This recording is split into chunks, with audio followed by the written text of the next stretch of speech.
This is the I Love Success podcast. I'm Peter Jabrukovsky, and I have made a vow to myself to help as many people as possible to achieve their dreams. Let's get started. Hey guys, and welcome to the I Love Success podcast. My world tour continues. Yesterday, I was on the Gold Coast in Australia talking to John Templeton, the #1 life coach over there. Today, I'm traveling to Toronto, Canada, to talk with Evan Carmichael, founder of the biggest YouTube channel for entrepreneurs. Thank you, sir. Thanks a lot, Peter. Great to be here. I like being a stop on your world tour. It's a creative solution. I like it. I know. And I know you're short on time. This is your day to give back to the world and promote yourself. So I'm here to kind of honor your journey in about 22 minutes that we have left. So I want to get right to it. You talk about your #1 fear being disappointing people. Yeah. Can you just share, like, where does that come from? Where did that start, and how have you worked on that throughout your life? I can't think of a specific moment when that started, although I think that's inside everybody. I think we're all worried about what other people think and saying that we can do something and then not showing up and not doing it. Even getting in ready for this. So I joined, I'm a minute early. I'm in the chat. It's like, I can't see my camera. My microphone's not working. They're like, oh my God, what's going on?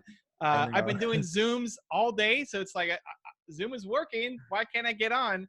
And then we figured it out. But you know, I want to show up. I told Peter I was going to be here on time. You know, if you don't show up, that's one thing. But if I don't show up or if my gear's not working, then I feel terrible about it. And just recognize that that's a cost of chasing down your dream, right? I mean, what's the alternative? The alternative is say, I'm not going to do that podcast. I'm not going to show up on stage. I'm not going to write that book. Yeah. You play small forever. So I think humans are built to serve. You love serving and helping other people, but because that relies on other people, there's always a risk that you're going to let them down, that you're not going to show up properly, that you're not going to help them get a result, that you're going to waste their time. And so that fear holds people in place, but they know they're capable of more and they know they want to serve, right? And so you have your foot on the gas and the brake at the same time. And I'm just teaching myself and hopefully inspiring other people to slowly lift your foot off the brake so that you can go. I love that. And you say yourself you're an introvert, or I guess it started that way. Can you just talk about that shy, introverted Evan and how you kind of are still doing this? You're out in the world. You're like, your face is for everybody. You're talking, you're doing all these things. Like, how's that process working for you? So I'm introverted. It doesn't come across and on interviews like this and on my YouTube channel and when I'm speaking on stage and that kind of stuff. And I probably need to do a better job of even sharing that more because on a day like today, I'm doing all day interviews and hangouts and podcasts. And so you're getting all of my energy from all the previous shows and everything too. So I'm already in a, heightened state of being around such amazing people. Naturally though, I don't talk to the person next to me on the airplane. If I was sitting in that beautiful office or cafe there, I wouldn't sit down. Oh, it looks like you're in a cafe. That's just like a green screen. Yeah. Yeah, I like it. Like your hand just disappeared. I know, magic. I love it. But like if I was in a cafe like that, I wouldn't come and talk to somebody. It's not how I naturally run. I remember I was on an airplane. Brendan Burchard asked me to speak at his event in Puerto Rico. And these people pay $30,000 to $50,000 to be in that room. And I'm on the plane flying down, and the guy next to me keeps trying to have a conversation, keeps trying to ask me questions, keeps like, "Hey, what are you doing?" And I don't know. I'm awkward. I don't know what to say. I don't like small talk. I hate small talk. And so a little bit back and forth. And then when I got to Puerto Rico, the next day I was going to go speak, and I saw the guy. It's like, oh my God, you're here at this event. Like if I knew he was an entrepreneur or was coming to the same event, it would have been easy conversation.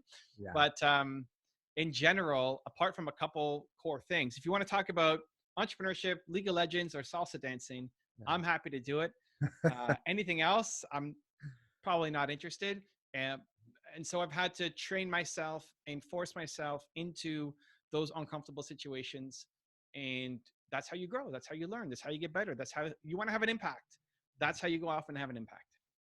Thank you for sharing that. And just wanted to ask you, I want to go deep. I want to ask you something personal. And can you just share what was the worst day of your life and how did that change you as a human being?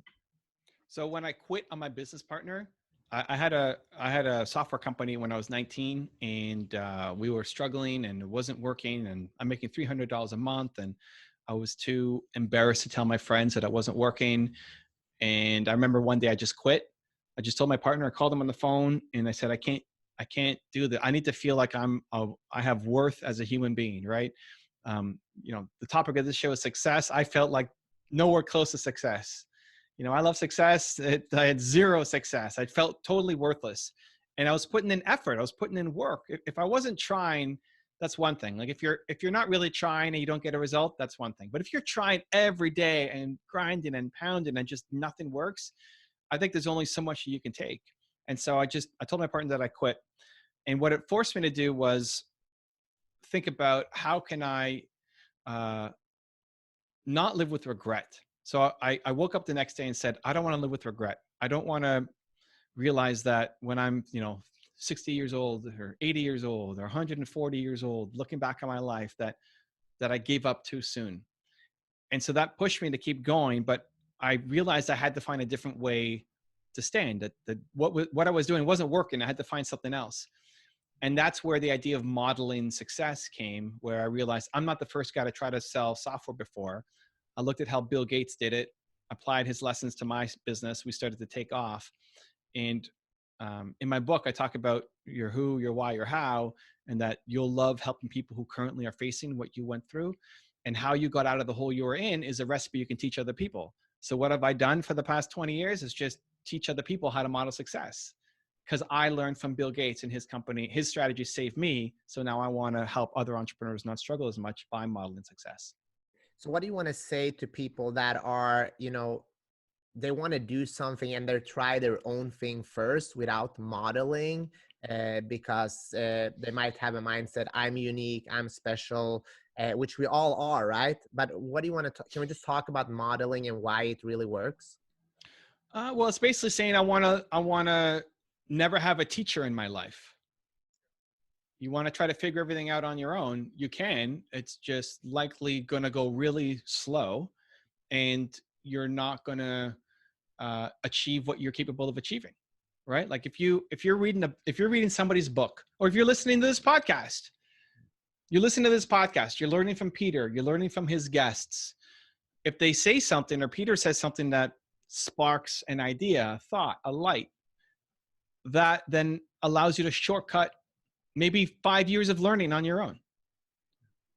So it's not that you can't go and learn it all on your own. You're just really slowing down how much you're able to learn. I think though, to your point about being unique, you'll never be the next anybody, right? So my goal doesn't be the next Steve Jobs who I've got on my wall, or my next, like that's me when I'm 8 or 9 years old and my parents behind me. I want to pull different things from different people to be the best me. So I want to be a dad like my dad. I want to be a visionary like Steve Jobs. I want to be different things from different people. And so you might hate 98% of the things about Steve Jobs or Kanye West, who's further down on that wall.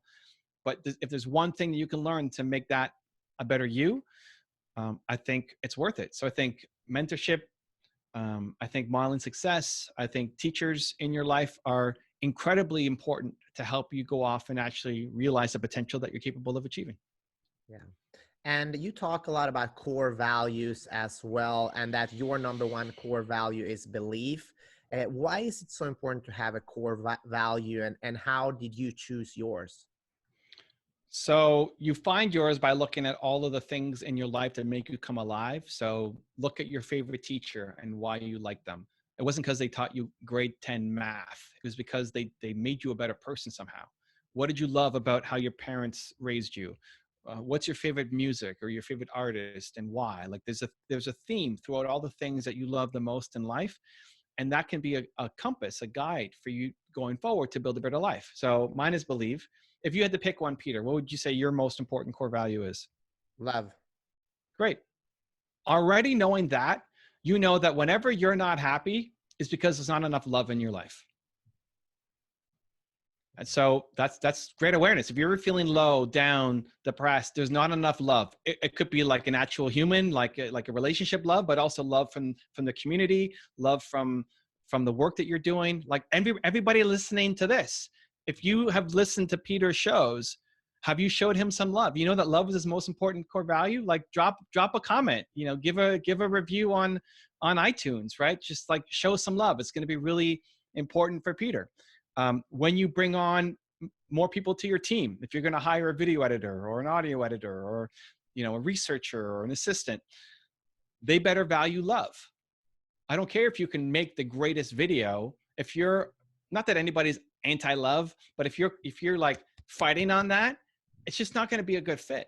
And so knowing that you're wired through love as the main lens that you see the world, it allows you to start making better content, attracting the right people into your life, and being happier and more fulfilled. And that's something that everybody can go through. And that's for life. Like when you're 95 years old, you're still going to care about love very deeply.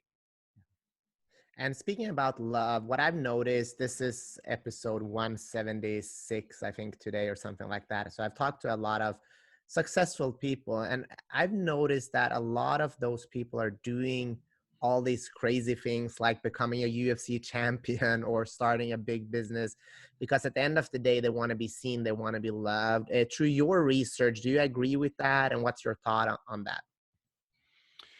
Yeah, I think love is foundational. I think it's how you receive it. So for me, love is very different than for somebody else. Like for me, for friends and hanging out, all I really need is my wife. So we're in Corona time right now. We're isolating. We're not in the coffee shop. I should have known the coffee shop and Corona right now.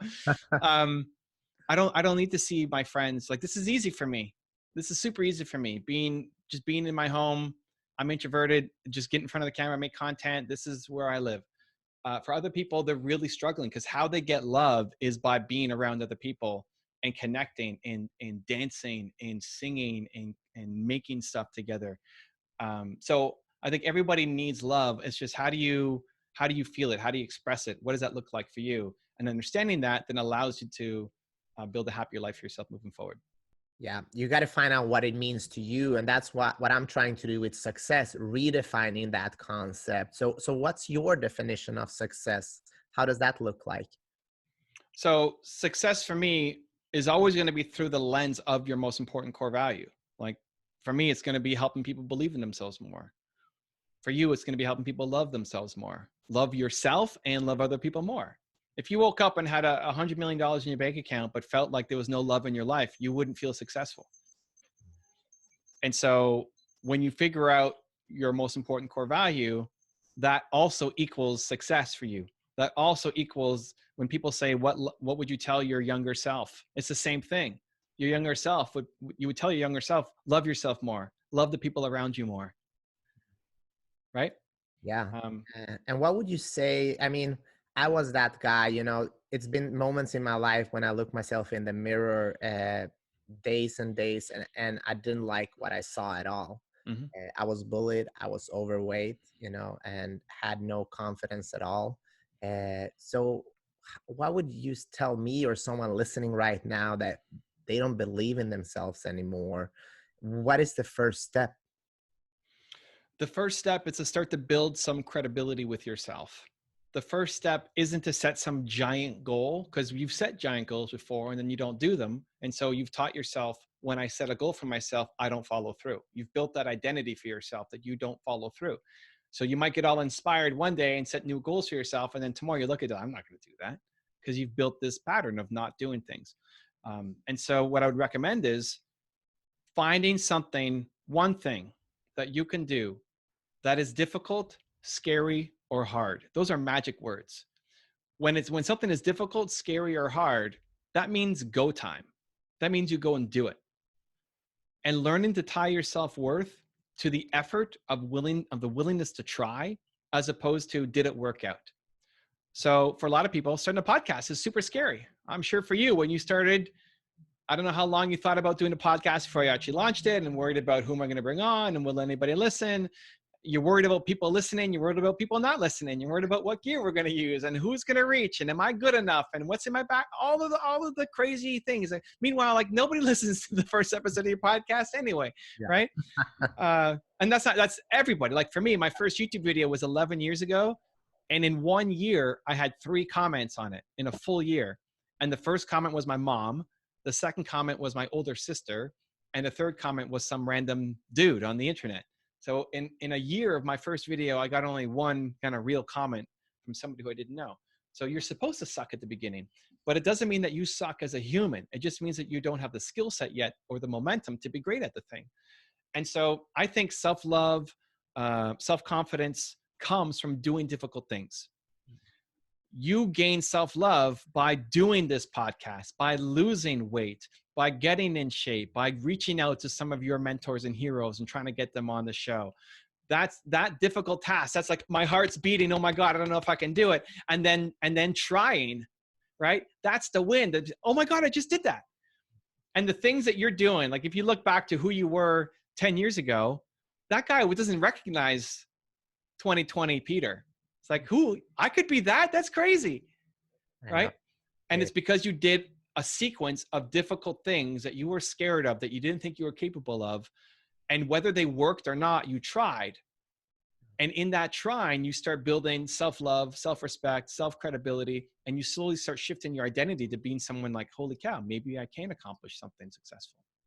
Yeah, it's a series of many small events, right? And I'm curious, you said your first YouTube video, 3 comments the first year. Like, Yeah. Can you just talk about how did that feel? Like really feel, if we talk about feelings, and then why did you keep going? I couldn't even watch my video, dude. It took me 350 videos until I wasn't completely embarrassed by myself. I couldn't watch it back. I was like, you're at episode 170, double that. And then I could finally listen back to one of my episodes. If somebody in my family had it on in the background, like I'd have to leave the room. I couldn't listen to, I was just so embarrassed by my own content coming up. I would find all the reasons why it sucked and it didn't look good. And, yeah, I couldn't watch it.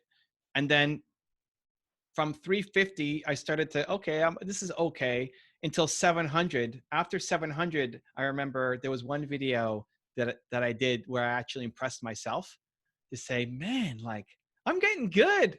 You know, like, man, I'm starting to get the hang of this. 700 videos later, right? Public videos. And these are, 10-minute plus videos, not counting all of the ones that never got released.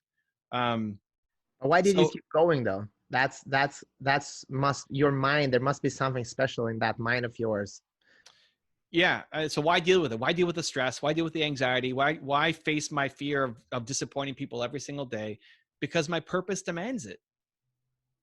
Because I'm built to serve. You're built to serve. Like we want to help. We want to give back. We want to feel like the work that we do matters, is important, is meaningful, and is having an impact somewhere in the world.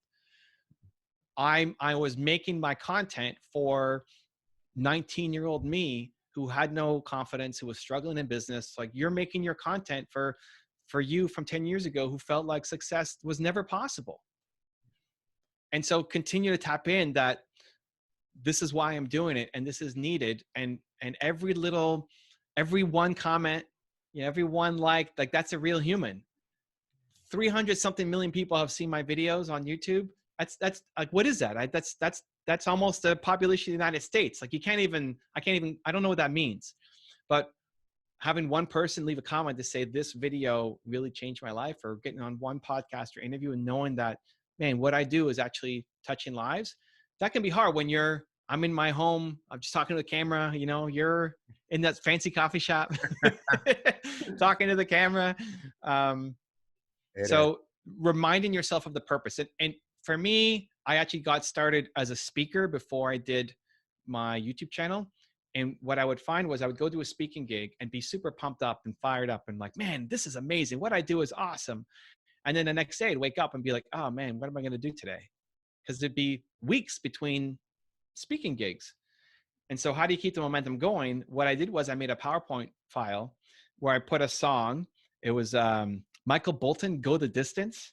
And I put some of the quotes of the people who came to my speaking gigs and what they said about my event. And I played that every morning. So it's just a quick 3-4 minute thing, however long that song is. And it just reminded me every day that what I do matters. Like if you woke up every day and felt like what you do matters, and you can create something today that will impact the lives of maybe not millions, maybe you don't believe in millions yet, but like 4 people, like what you did today could matter to 4 people. I think that's pretty meaningful and important. And that, at least for me, kept the fire going through 350 failed, embarrassing videos.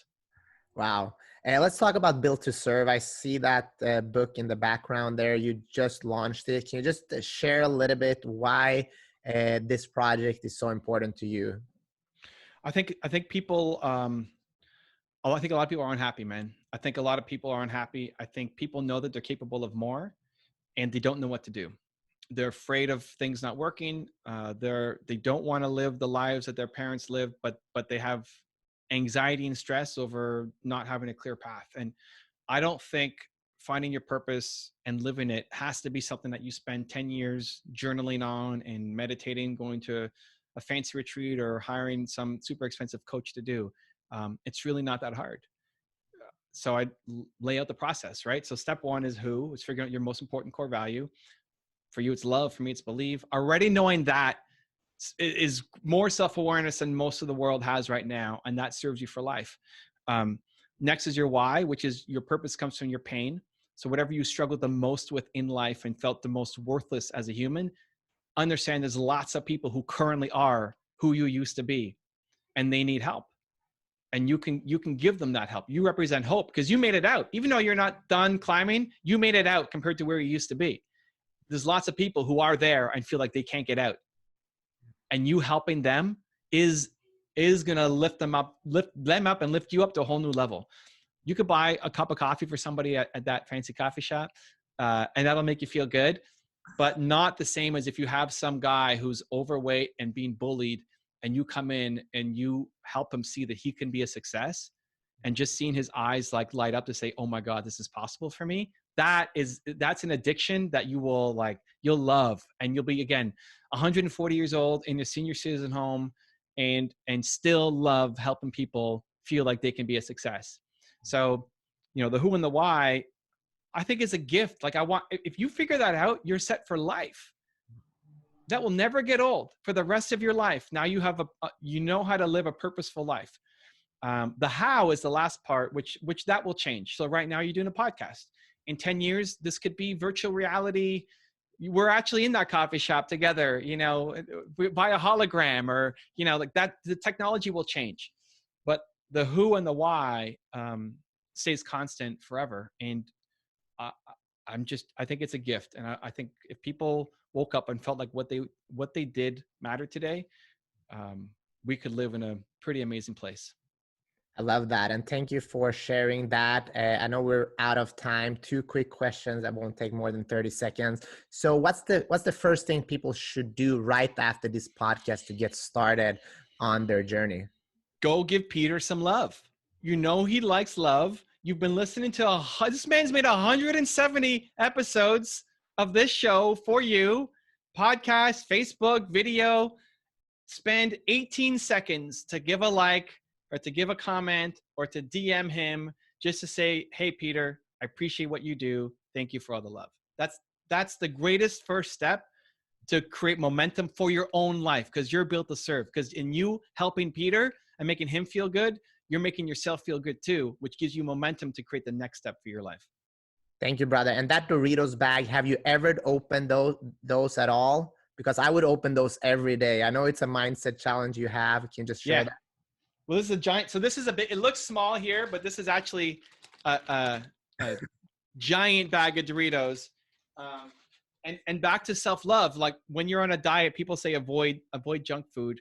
I think that's a crutch. I think what happens is, great, you kick the junk food out of your house, but then as soon as you go on a cruise or a vacation or a party, what are you doing? You're destroying all the food because you've taught yourself that unless you're in your perfect environment, you're not strong enough. And I don't want to teach myself that I'm not strong enough. I want to do the opposite. So just like if you break your leg, you use crutches. Great. Maybe you get the Doritos out of the house for a little bit, but the goal of after you break your leg is to walk again. I want to be able to have them in front of me at all times and not succumb. So I love Doritos are my thing. I love Doritos. I want to eat that. My mouth is watering right now just looking at it and thinking about it. But I'm not opening that because that's a reminder of how awesome I am for myself. That's what every time I look at that bag, the internal voice is, I'm amazing for not eating that Doritos, because self-love, self-confidence comes from doing difficult things. Heart to heart. Love you, brother. Thank you so much for your time. You're free to go. I'm going to do an outro. Peace and love. Check out Evan Carmichael on YouTube. He is incredible, just an incredible guy. Show him some love. We'll put the link for his new book, Built to Serve, as well. If you like what we do, share this with other people so we can grow. We want to help as many people as possible, and we can't do that by ourselves. We are doing this together as a team, as a tribe, for the world, right? Peace. The Love Squad. Yeah. It's the Love Squad. Join the Love Squad and go spread some positivity in the world. I like it. Thank you, Evan. Appreciate you, man. Awesome day. Appreciate you. Thank you, Peter. Love. Ciao.